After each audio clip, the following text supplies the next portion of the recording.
also have recording happening with Facebook Live, so we have people joining from many different lands. But this is being live streamed today from the traditional and ancestral territories and unceded territories of the Musqueam people. And on this occasion, I would like to invite us to think about how the stories that we tell ourselves through art and science really inform our ethics and decisions about being on these lands and what that means. And this is something that I think is important in thinking throughout the program here, and especially in conjunction with the Drift exhibition. And the Belkin has been collaborating throughout the exhibition with the Stewart Blusson Quantum Matter Institute and the Department of Physics and Astronomy at UBC on a program called Ars Scientia. Now, Ars Scientia is an interdisciplinary research project fusing the practices of arts and science. So in May of this year, physicists at UBC were partnered with artists in a 6-month residency to explore and identify areas of collaborative research. And together they've been reflecting on these research findings, and they'll be presenting a symposium on November 25th that's going to be held on campus as well. So in the lead up to the symposium, at the Belkin, we've been hosting a series of artist talks by those artists that are engaged in the residency. And so today I'm pleased to introduce Justine A. Chambers, who is part of the Ars Scientia program. And Justine is a dance artist whose movement-based practice considers how choreography can be an emphatic practice rooted in collaborative creation, close observation, and the body as a site of cumulative embodied archive. So privileging what is felt over what is seen, she works with dances that are already there, which is the social choreographies present in the everyday.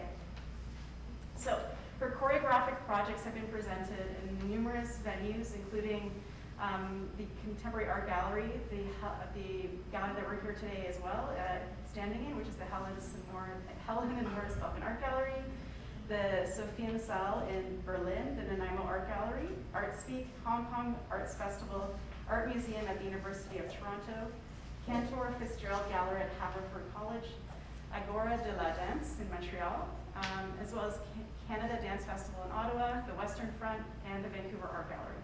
And she is also Max Tyler Height's mother.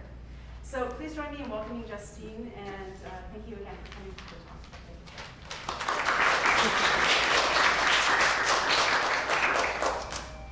Thanks so much, Tatiana. Sorry, I just had a little boogie with that.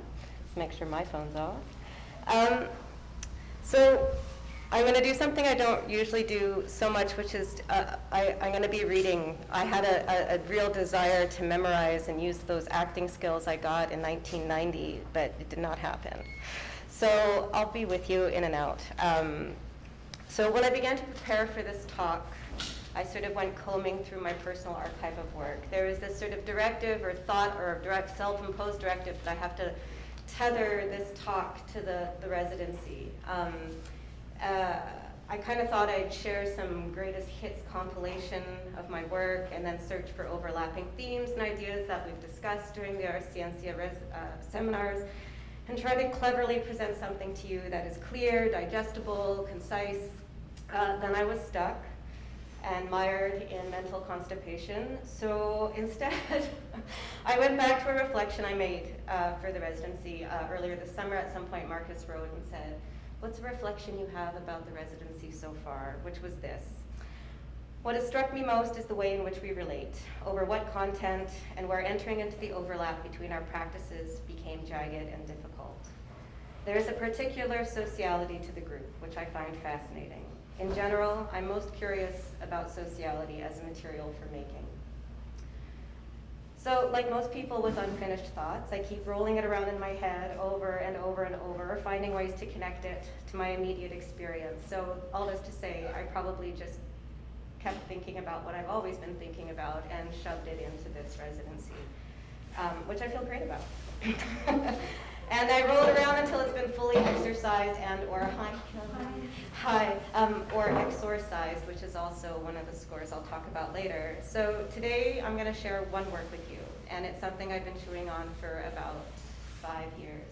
I'm just going to press play, pay attention, don't pay attention to either one of us. Yeah?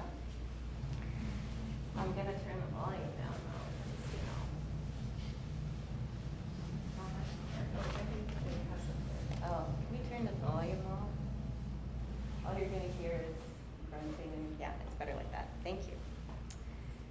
So this work is called Semi-Precious. It has a few iterations and a few titles. The first title was Semi-Precious, the fasting of a gemstone only appears complete and critical. The second title was Semi-Precious, and the third title was Semi-Precious Semaphore. These are all the same thing and not at all the same thing. It's a work that, pardon me, in its many permutations remains emergent, an experiment, and essentially unfinished. It is yet to become a production, but it's always been performed, and it continues to perform itself through the hauntings the scores place upon my daily practice. The more I work on it, the more I know it to be necessarily unfixed, specifically because it's a work of relation. Hearts to whole, body to body, body to space, practice to performance, performer to public, the present moment of the dance to its past permutations. Basically, the project and its practices are a moving target. Without the physical engagement or the embodied agitation, Semi-Precious has mostly resided, to borrow from my colleague Luke, in a ground state. I'm obsessed with this idea. I thank Luke for that. The state of a physical system having the least energy of all the possible states. Outside of the physical practice itself, the project is perpetually in my periphery, waiting to be called up. But recently I began to write this project into a publication. Writing the project creates another embodiment of the work. It becomes an awareness practice that literally cannonballs upon my head daily as I work through my interactions as a mother, as an educator, as a choreographer, and as a dancer. I'm now thinking about Semi-Precious as a syllabus for relating. And I have to give mad props to Boba Chai for bringing that to my attention. I didn't notice as quickly as she did. While aspirational in many ways, the work does not lean into utopic world building. If anything, it is the acknowledgement that the disappointments of relating can be generative, if we don't untether ourselves from the act of relating itself. Where can we go, or what can we do together if we hold it lightly and loosely for the duration? When I started working on this project, it was 2016. I was a new mother, my son was 1, and I'd made it past the point where he could die of sudden death syndrome, a devastating potential that gripped my body for an entire year. I was in a haze of many huge and simultaneous feelings, like outrageous love, more outrageous fatigue, absolute wonder, fear of erasure, being erased as a woman in the arts who decided to become a mother, seeing every single human on the street as somebody's baby, which is an incredibly charged and deeply exhausting way to be in the world. The frustration around unreasonable demands in my time, resentment about the lack of acknowledgement of feminized labor, blah, blah, blah, I could go on. I was also genuinely happy. My general low-level ongoing depression had evaporated after having been my companion for 25 years.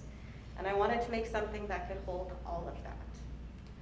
Well, to be honest, at the beginning, I just wanted to make something super beautiful. Something beautiful and shiny and gasp-worthy. But this, of course, I don't know. Beauty by itself wasn't enough somehow. I wanted to make something that would make us overcome with feeling. I wanted all of us to feel and to know what was happening to each of us at the same time. But this also has inherent problems and assumptions and projections made on bodies that are deeply vexing. So, being with the problems, choreographing with and for the problems became the way to approach the work. We are not fixing or agreeing or resolving. The work doesn't require agreement. To quote activist, artist, and public health practitioner Michael Robeson, it's not interesting to reconcile the tension.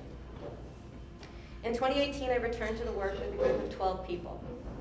We developed a physical vocabulary, words to accompany that vocabulary, and built multiple scores. Scores that exist like nesting dolls, one embedded within the next. At the end of 2 weeks, we had a way to practice working, and that's about it. This is what you're seeing in the video behind me. So this is the 2018, the last day of our rehearsal in 2018. Then in 2019, with the same group of people, I returned to the work, +1, through a residency at ArtSpeak. For 3 weeks, we hosted open rehearsals where I asked the artists to rewrite one, some, or all of the existing score to satisfy their own curiosity about them. Then we practiced these new iterations under the gaze of the public. This is the curatorial statement about the work that Boba wrote.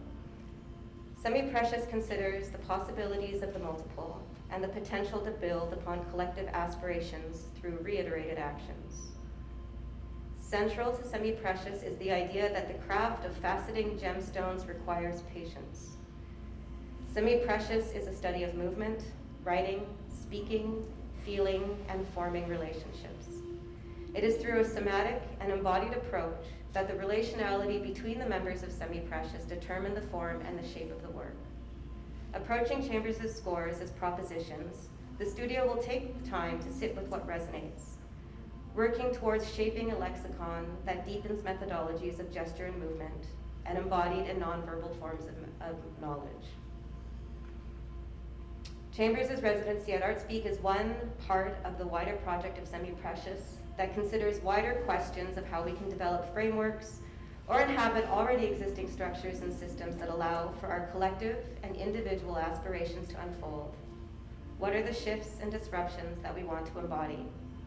And what are the ways that we can do this together? For semi-precious to practice and work in this public manner requires an openness and an acceptance of vulnerability as part of their methodology. I read that because at that time I didn't have words really for what we were doing. And when I wasn't in the room working on it, I had no idea what was going on. But when I was in the room working on it, it was so clear to me.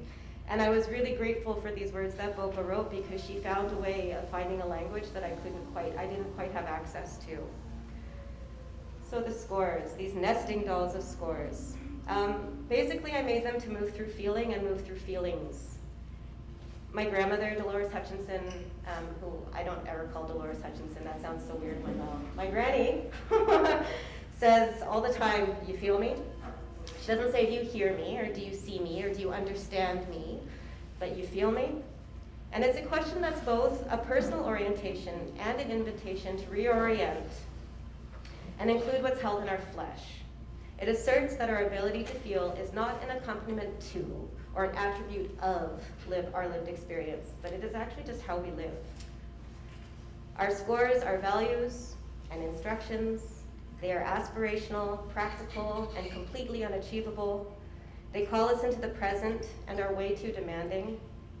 Everything is necessarily simultaneous and only occasionally synchronous. I say this looking at my Ars Scientia crew.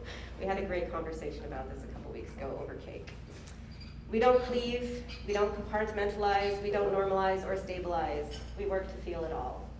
I think there's a Feist song that goes like that.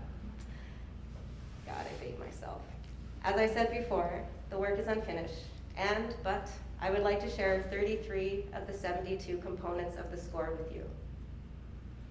This is part of a process for me to articulate the ways the scores are embedding themselves in all my relations. Number 1, take time. I'm in it for the duration. It's a long game. I'm biding my time. Let's just wait and see. What time is it? I'm running out of time.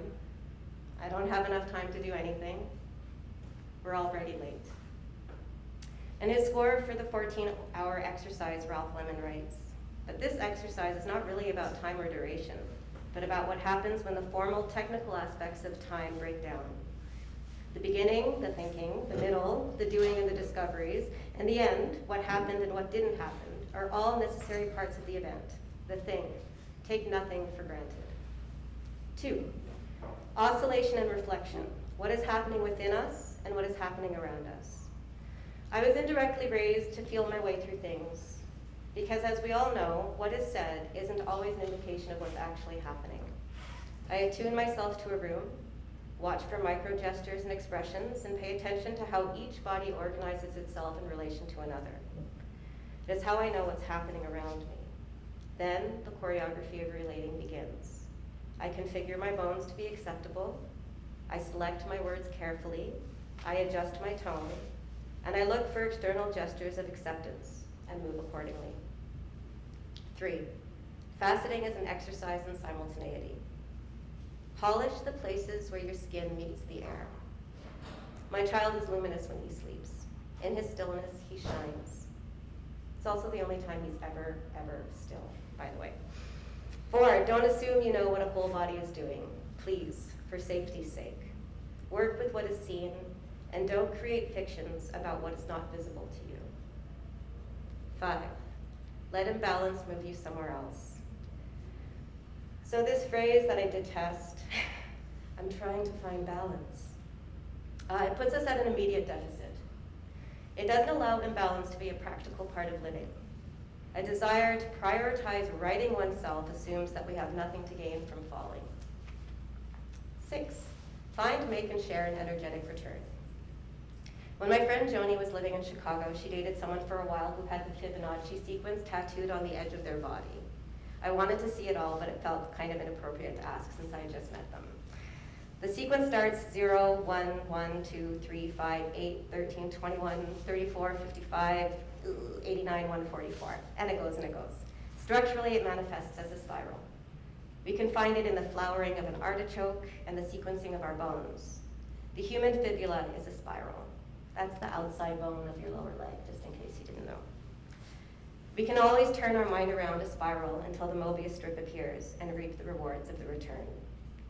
7, include any noticeable sensation. 8, repurpose awkward. Don't correct, recycle your failure. 9, breath as active release. We receive unconscious guidance from our breath. It dictates rhythm, and our actions fit into a breath's length. We are points along a continuum. Attend to where you are, attend to who you're with. Our dissensus doesn't necessarily place us in opposition. 11, healing is listening. 12, speculation is an important part of it. But I really don't feel like that anymore, but I left it in so you could see how quickly I changed my mind. 13, feel all the movement you've conjured in your body to arrive right here. We can all do that right now. It's an instruction for the present that connects us to the immediate and distant past. Feel how your eyes pull the rest of your body. What if our gaze can bend, braid, and telescope? We called it eyeing. It's doing more than seeing. Let's not get locked into one way of looking. Looking and seeing are acts of extension beyond the edges of our bodies. Eyes closed doesn't remove seeing. The Grey Sisters and later Agra in the Dark Crystal remind us that our eyes are limbs. Both of those characters, if you don't know, the Grey Sisters had one eye between them that they held to look, and then if anyone is a child of the same generation as me, Agra, she would also remove her eye to look more closely. And I'm so happy that Margaret's here because these are two feminized creatures performing the work around. 15, energetically we are a whole. We are already touching. When my son was 10 months old, a relative told me that I hold him too much, and I hope that this is always true. 16, continuously reposition center. There are many centers. We just have to recognize that they're there. 17, move through and with pain. 18, the world is built for asymmetry. Symmetry feels tidy, asymmetry feels realistic. 19, 43.7 is a little bit more than the answer. 43.7 degrees is the angle with which a diamond is faceted into a princess cut. It's a very popular engagement diamond. 20, impending combustion. This is basically always a possibility. 21, rage hands. It's a strategy for frustration. Max, that's my son, and me were in a power struggle. He didn't want to go to sleep, and I was pissed. Beyond pissed. Because I can't imagine not wanting to go to sleep. Like, I just always want to go to sleep. And then he said to me, you know, Mom, when you're angry, you're only thinking about yourself. 22. Don't be seduced by anyone's or any one way of working. I'm going to quote Karen Barad here. Measurements are agential practices, which are not simply revelatory but performative. They help constitute and are a constitutive part of what is being measured. The agencies of observation are inseparable from that which is observed. Measurements are world-making.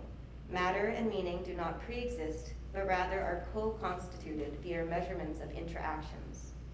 If the measurement interaction plays a constitutive role in what is measured, then it matters how something is explored. This reading was brought to us by Denise Ferreira da Silva as an offering to reconsider how we are thinking, or maybe more accurately, why we think what we think. 23, repetition is an anchor. Repetition is a crutch. 24, our senses work in concert. They do not create hierarchies. 25, let's not be too clean. We will move like a dirty kaleidoscope. We will include all the pieces of space excrement. We will include the crap. Let's not ignore the fact that Uncle John just shit on the counter. 26, incremental significant change. In the minor gesture, Aaron Manning says, the major is a structural tendency that organizes itself according to predetermined definitions of value. The minor is a force that courses through it, unmooring its structural integrity, problematizing its normative standards. 27, when do you give up on what you're doing? In Denise Ferreira da Silva's On Difference Without Separability, she invites us to rethink sociality from without the modern text. This requires that we release thinking from the grip of certainty and embrace the imagination's power to create with the unclear and confused or uncertain impressions. I did not write that, she did. 28, keep a channel open for yourself. So this one falls into the realm of self-care for me. And not a self-care that tells me I will very likely feel better or be a better person if I go to the spa, do a yoga class, or have lunch at Cafe Medina. But a self-care that includes saving something for myself, a reserve of energy, room for collapse, or more accurately, room to be illegible or opaque. In the Poetics of Relation, Edouard Glissant insists that we must clamor for the right to opacity for everyone. Opacity is an unquantifiable alterity.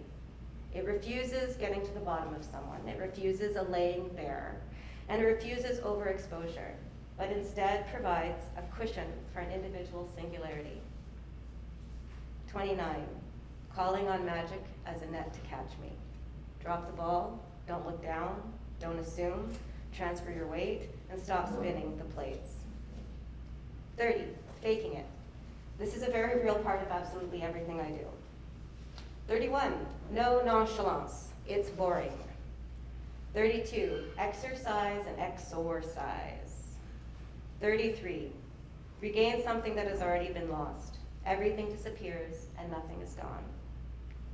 34, relocate by going through and not around. In the work, we call this the Stealth Relocation Project, and it's a way of getting from here to there. It only becomes visible when you have arrived there, and it does not circumnavigate. It quietly pierces through a center and changes everything. These are half of my incomplete and messy thoughts. They're not neat, fully considered, concise, or consolidated. They cannot be held tightly and neatly together with a mother-of-pearl button. Sharing them with you is part of a process, a public pondering with no intended outcome other than to keep at it. These scores are tangled up in what I feel, what I think, how I move, and how else I imagine I could be in the world. It imagines a dance that is both hypothetical and concrete, a dance that doesn't dictate what bodies should do, but instead holds what bodies are feeling, doing, individually and collectively.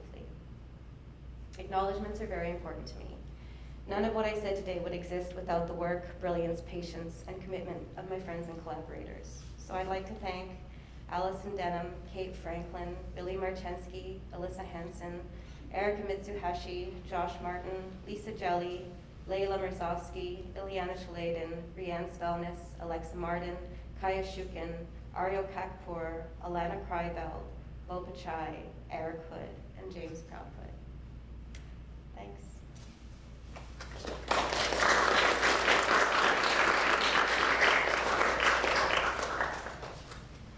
Thank you so much, Justine, for that beautiful talk. I wanted to open it up to questions from if anyone had any questions. Maybe I'll start. Cool. I was really interested in if you could speak to a bit about these scores and how has that sort of shaped your engagement in the Ars Scientia residency or with the art scientists that you're working with? Has that been something that you've been thinking about in the process of that engagement? I think probably like more indirectly than directly, or in the way that like whatever we're working on is just like what falls out of your face all the time, right? Like you're just like thinking through these things and you're faced with something that you're like, oh, that's like this thing I'm thinking about. I mean, I think mostly in the way, in the openness, like the way we're working with the kind of openness, with like no, or maybe trying to work with no fixed way of being in it or getting through it, and this idea of no intended outcome, which I find like very productive for me. So yeah, I think that that's probably, I mean, also in the way that Luke and Sarah, you can raise your hand so people should know who you are. These are the people I've spent most of my time with in this residency. And the way that we've been together, like, really has been in the work of relating. It hasn't been like, what are our ideas? And let's make something that makes us look like productive humans in the world, or let's get the grant money's worth or something. Like, we literally meet by the water, usually beaches, and we just shoot the shit. And we get to know each other, and we get to know what we're on about, and understand each other's cadence of voice, and like ways they like to sit. Like, I know how Sarah likes to sit, and for me that's like wonderful, that she always on the beach is like this. And I just, for me that's the value of being in, like, maybe those are the ways, this idea of like relating, and relating as choreography, and choreography as empathic practice or whatever, that it's not about, it's like how we are together determines what we can do, and that is also not a fixed thing. And if I'm going to relate it, I mean, I don't know anything about physics still, except for ground state. Love ground state.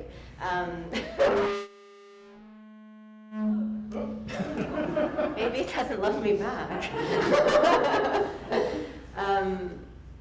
And there's like, I even wrote them early this week because I had this whole idea that like my dance was the case space, and that this writing, wow, so much drama, and that the writing was the not case space, or how I apply it to my, but then when they wrote me what it actually meant, I'm like, oh yeah, that doesn't make sense. That's not case space at all. I just made up what it was in my head, because that felt great to me. I was like, oh, look how smart I am. But no, then they wrote me these things, and I was like, oh, no. My dance is not the case space. Because case space is not what I thought it was. I had it in my head like it was like the upside down from Stranger Things. Not quite. So then I took that whole part out of my talk. So I don't know, like it's like in the back and forth, that it's the to and fro, that may be some of the ideas. And then the readings, like I quoted a bunch of the readings that we did in the residency.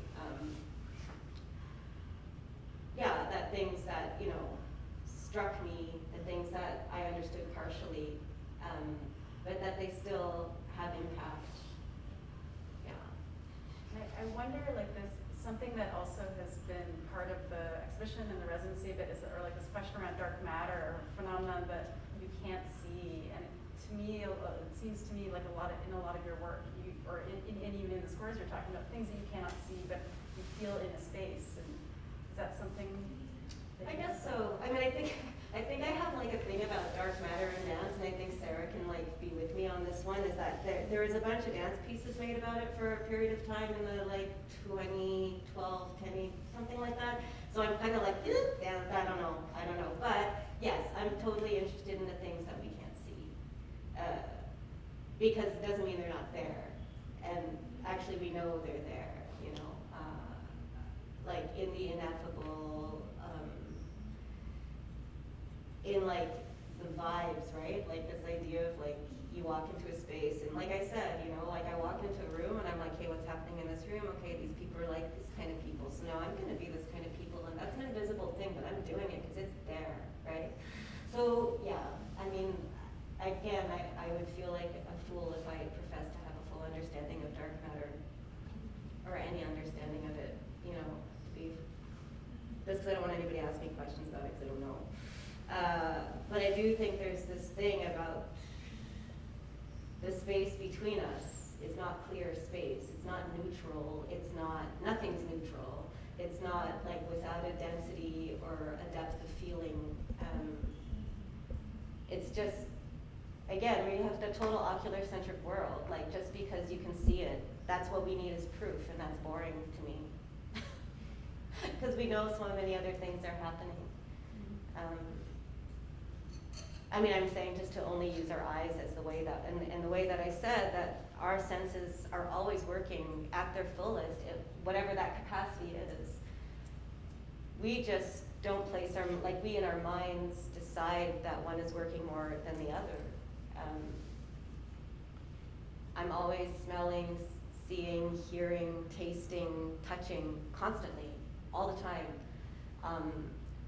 But I don't, you know, I've been choreographed to move through the world to see more, or to, whereas other places, other cultures, they're like nose-centric, or, you know, so I think there's this, that again, going back to that idea that you have to sort of question why you think what you think, because there's potentially another container for thinking another way that doesn't negate, it's just and also. I feel like I went on a huge tangent. I do that all the time. I don't know where we started with that question. Yeah. Are there any other, I want to open it up to.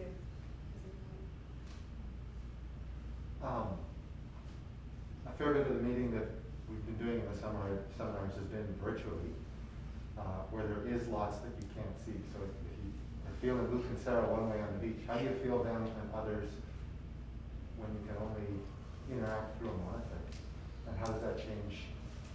Yeah, I mean, there's something that I've kind of tried to enjoy about Zoom is that, you know, we're in like deep performance mode when we're on Zoom, pretty much all of us all the time.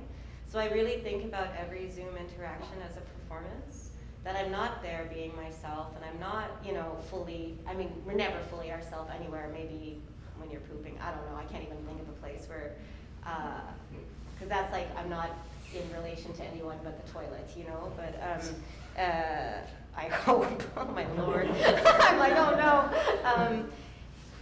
But I feel like there's things that people reveal, like our bodies betray us all the time. Like what we think, what our mind thinks it wants the world to see, our bodies betray us all the time. You know, I want to feel calm, cool, and collected. I feel better now, but when we started, my hands were shaking like a leaf, right? So that's my body betraying me, and that's something you can pick up for me, that you could be like, oh, she seems nervous, right? And I think those things still happen on Zoom.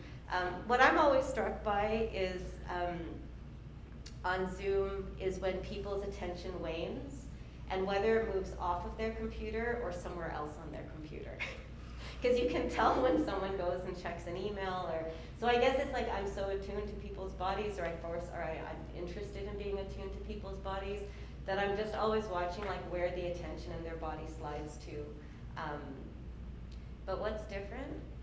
Well, I mean, you get to know each other, you get looser, right? And so then we're not in the same performance.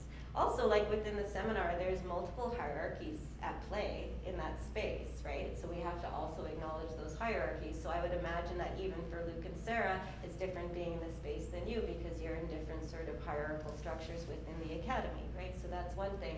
Or like for me, I mean, Kelly is a friend, so I feel real loose around Kelly, but I didn't know Connor, Josephine as well, and I hold them both in very high esteem. And because we haven't gotten loose yet, I feel like when I speak to them, I have a different body, right? Like there's just these things, so maybe that's more, like Zoom gives you an opportunity to absorb everybody in their Zoom performance, and or observe everybody with their waning and waxing attention, which manifests physically, that our bodies give away. Can't hide so much. Yeah, I always think about, there's a theater maker who I love, and think of him as being super smart and wonderful, but I remember at a talk back, somebody asked him a difficult question, and he's just so like cool, and like everybody loves him, but the question that got asked, and then his legs started going, like his legs, and I didn't hear one word after that, because I was like, look at that leg. Like he is not comfortable right now, you know? So I think like maybe I'm always looking for the cracks when we're in those performance, best version of ourselves moments, yeah. But I'm much happier when we're in person, always. That's not totally true. There's some like easy outs that come with Zoom for sure. But being in person allows me to feel you more, and then for me to understand myself in relation to you much better. There's less guessing, yeah. But we also don't get our full bodies in Zoom, and then nobody has a back of their body also. That's always a weird thing. Like we are the proscenium stage, right? Like we're only front. We have no butt, no shoulder blades, no round skull. Like that's so interesting. Like what we lose. We don't know how tall someone is. We don't know their gait. We don't know their posture. And those are the things I guess I miss that make me know something about somebody. Yeah. But we get their interiors. We get to see what's on their shelf and everything. We get to see. That's the bonus, I think. Yes, and that's a really good thing. I totally agree. I feel like somebody came up to me and said, this is a different version of the work. I'll just let it roll. Full screen. This one we did on Zoom while we're talking about Zoom. So this is a Zoom version of Semi-Precious. It's the Semaphore, which is exactly what it's Semaphore. We built a fictional Semaphore.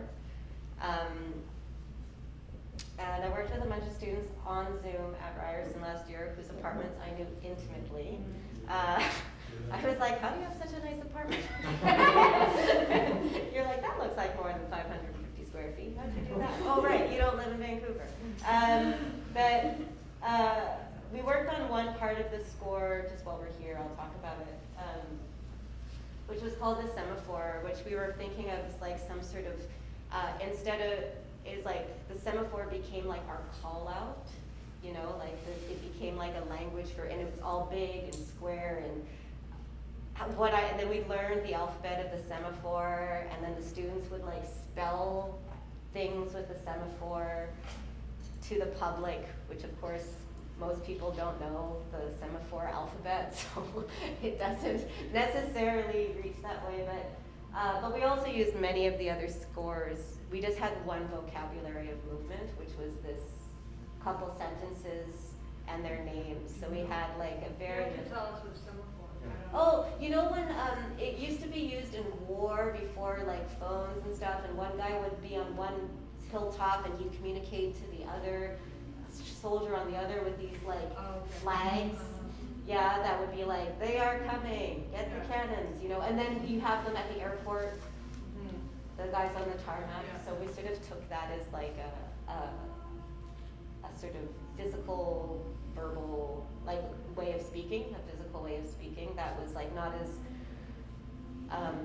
that felt better than some of the other things that are actually cultural that get misused quite often. So yeah, so we just worked on these very different, very limited vocabulary, but we tried to work it through a number of the scores that I worked on with you. And then we did it on Zoom, because that's how I was working with them. I was really adamant about not making Zoom work. But I worked with this group of students on Zoom for a year, and so when I was asked, I was like, oh, I don't have a Zoom performance, I'm not doing that. I was all like self-righteous and stuff. And then I was like, wait a second, actually, I've been working on Zoom with these. Okay, I can make a Zoom performance, because that's basically how we were working. Like, that's how I knew them. I knew their interiors. I actually know the back of their bodies a little bit, because we also did technique class together. But yeah, so this was another version of Semi-Precious made. And it also has no sound, so you're not missing anything. There's no sound. It was we're all on mute, literally. And yeah, so this is another version. Can you speak to the last video, the performance where I guess I'm curious about. Well, there was like sort of the well, because of your title, it makes me obviously think of like their gestures are very like faceted as looking at a gemstone, and so there's like they represented that individual surface that a gemstone happens, but also like it's a collective service too, but what kind of direction did they have, like, and also there was absolutely no eye contact, in the documentation or? Yeah, there's not really eye contact among them, but they have, one of the things we work on is massaging the world with our eyes. So their eyes are super active, but it's all out. Right. So they sort of work on like unknotting the knots they see around them or like tension. So that's one thing that's coupled on top of others. And in terms of the faceting, they do these actions that are in line with how faceting works, because it's really like the stone is still and then this thing goes like on this side and then you literally just move the stone and it goes on that side.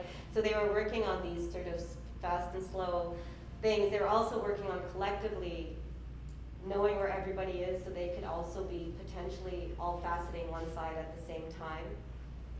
But then we started to imagine that there were gemstones between us and that we were faceting the space between us. So there's like 3 levels of this sort of faceting. And the gemstone thing, like, I don't even know, I feel like it was Erica Mitsuhashi who brought up, no, I think I was talking about gemstones and then she said, oh, we're precious. And I was like, well, you're just semi-precious, right? And then that's like, that just stuck because I'm really terrible at titles. I tend to just call things exactly what they are.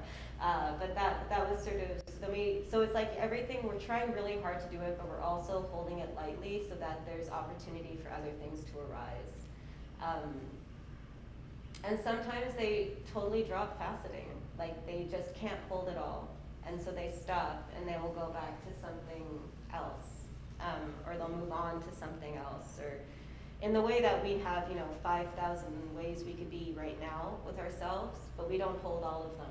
We hold what's at the front of our brain and then we work on that one, and then we're like, oh right, that thing too, I should be breathing also, and then we breathe, so it's like this sort of like, again, things get pulled to the forefront and then people sort of go down some sort of rabbit hole thing and then they get lost and then they get found again and then they come back.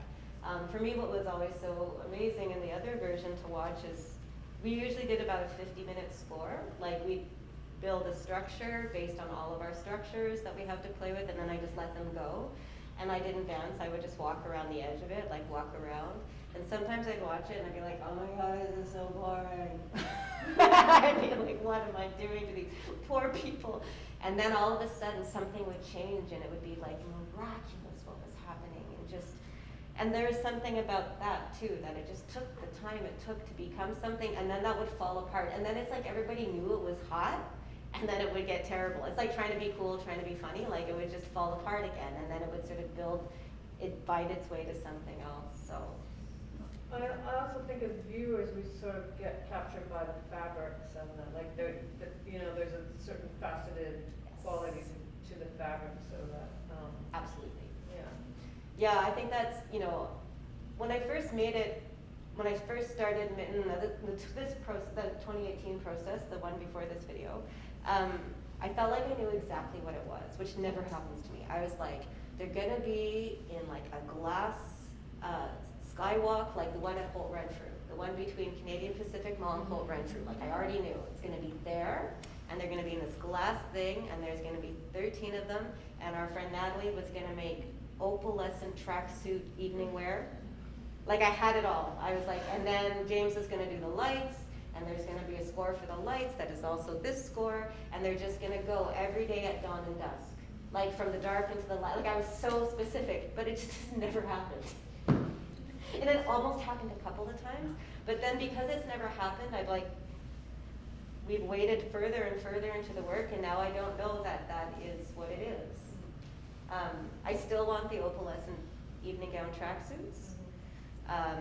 But does it need to be suspended in the air, in a jewel box, a little on the nose? Like, does it need to be so removed from a public? Because when we did it at Art Speak and you were there, doing it among you and having everybody feed back at us in that moment, that was like so glorious. Yeah, that's like your dream version is more precious than you fell into that realm of the semi-precious. Exactly. And Yeah. maybe there's just more openings in that. Yeah. And then when Boca asked me to write something, she didn't ask me to write about semi-precious. You can write about whatever you want. But I thought, this is the haunting. This piece haunts me. Like, I can't get it produced. Like, I can't get it past process, because actually, I just want to be in process all the time, right? There's just that, like, being in the investigation is just so exciting. And I also work with, like, brilliant humans, right? So I basically just want to be around them. And I want to think it through our bodies with them. But yeah, there's this real, like, I questioned the thing that I wanted it to be. Like, visually what I wanted it to be, because I don't know if that's important anymore. Just like speculation is important. I'm like, meh, speculation, meh. It feels teenage to me, I don't know. The teenage years of semi-precious, I don't know. Yeah. I have a question. Yeah. With that in mind, I think also just because I listened to a podcast about this morning, but I was wondering, how do you think about time within all these different processes, especially with having a child and talking to people with different types of practices? And I think I was listening about this morning was talking about time is not linear, and the way that the future, the present, and the past can all kind of cycle around, and how do you exist within that? So I'm kind of curious within these movement practices and within these conversations, how that feels, or how you think about it. Yeah, that's such I love that question. I think the last performance I did before the lockdown, which Sarah worked with me on also, I was really thinking, I don't know, I was so tired, like so tired. And so when I think about time, I do think about fatigue a lot. And I started to think that maybe I exist in the fourth dimension, because I was like cuckoo tired, right? Like I was always kind of blotto. And I started thinking about, and like this in relationship to motherhood very much, because I always feel like I'm here with you, but I also, like, right now in this moment was like, oh, I hope his cough is better, right? Because my kid has a cough. And then I'm also like that, I kind of feel like I'm nowhere that I am, and I'm in a whole bunch of places at once. So that's sort of how time feels to me most of the time. So I was like, maybe I'm like a Kurt Vonnegut book, and I live in the fourth dimension. But I kind of, and then I think about when I think about dancing, I think we're always sort of stuck in this, not stuck, but we have the ability to sort of constantly be in the past, present, and future. That sounds wacky, but because there's a thing we've done which hasn't left our body. We're presently working on something, and something else in our body is always anticipating what's coming next. So I think it's like so much a part of a dance process to sort of open up your conception of time, because, or even things like you learn a ton of choreography, and then the first time you hear the music, you can barely keep up. There's an example. But then 2 weeks of rehearsal later, it's like you have space inside that music to like add shoulder rolls and little look, you know, like there's just like these other, so that our understanding of what that felt time is changes because we've spent time in relationship with it. So in terms of relating in time, I just think there's something about being with time, not letting it be separate from you, but there's like an embodiment of time in the same way that, you know, if my kid asked me to play with his figures, like whatever they are, if they're a Transformer or Black Panther or Ben 10, like, it's so boring. Like, oh God. And I set timers with him. I'm like, I'll do it for 4.5 minutes. And it's the longest 4.5 minutes ever. But if he wants to like draw together, or if he wants to do slow motion fight dancing, we do slow motion fight choreography, like I can do that for hours, right? So even in that, like sitting in the time that it is and understanding my relationship to that time, that I'm already, and then there's that thing where someone's like, oh, where'd the time go, right? And then, when it accelerates and when it slows down. And then I started thinking when I was working on that solo, the other solo was that, that idea that time is a place. It's like not some idea of movement through, but it's like, it's a place that we can move to. And in some places it's very speedy, in some places it's luscious and slow. And in this work in particular, I mean, moments like this, which I love because it goes on for so long, but my students were dying. They're like, oh God, they tried to stop. I'm like, don't stop, keep doing it. Because it just needed to go on for so long for me for it to do the thing that it needs to do. But, you know, I'd say do it way longer than you want to, and like 12 seconds later they'd be done. So like just, you know, that sort of being with the embodiment of time. And the other one, yeah, sometimes when you have 12 people, for somebody that 50-minute score was excruciating. And for someone else, like, oh, it felt like 3 minutes, we just started, because they went into some other kind of relationship with the movement that wasn't ruled by time. And that's why that, you know, I read that bit about time saying like, oh, I'm in it for the long haul, I'm in it for the duration, like it's a long game, okay, what time is it? That inside of one moment we can like have all these sort of really dynamic relationships with time. I want to know what podcast you're listening to. Tell me. I'll describe the end of the world, the Brown Sisters. Okay, thank you. Highly recommend it. Okay, I'm gonna write that down. I'm gonna bug you about it before you leave. Brown Sisters. Thank you. Any other questions? Okay, well, speaking of time, I think maybe we'll, thank you so much. Thank you so much for coming in.